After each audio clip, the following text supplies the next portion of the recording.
কি হয়েছে বলো। আমি বাসায় আসতেছি।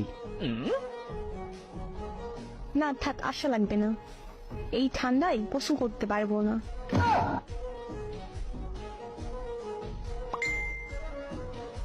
কেন গোসল করতে হবে কেন?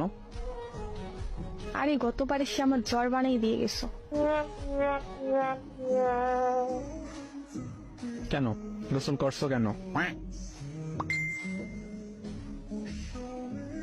আর এমন জ্বর বানাও, পরে শাশুড়ি এমন মন্দ বলে, এত জ্বর হয় কেমনে?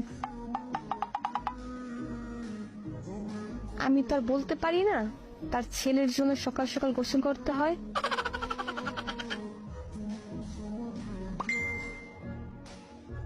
আরে আমি সেইটা বলি নাই, মানে এই জন্য আসবো না। তুমি সবসময় এটাই বলো, কিন্তু ঠিক আমার জ্বর হয়।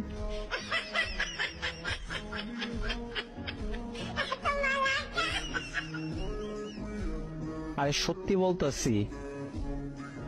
গতবারও বলছো সত্যি বলতেছি, কিন্তু এসে জ্বর বানাই দিয়ে গেছো।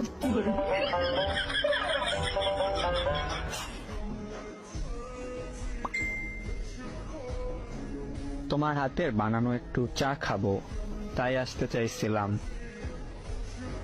কারণ গতবার বলছো আমার হাতে খিচুড়ি খাবা। দরকার নেই বাবা, চা দোকানে গিয়ে খেয়ে আসো।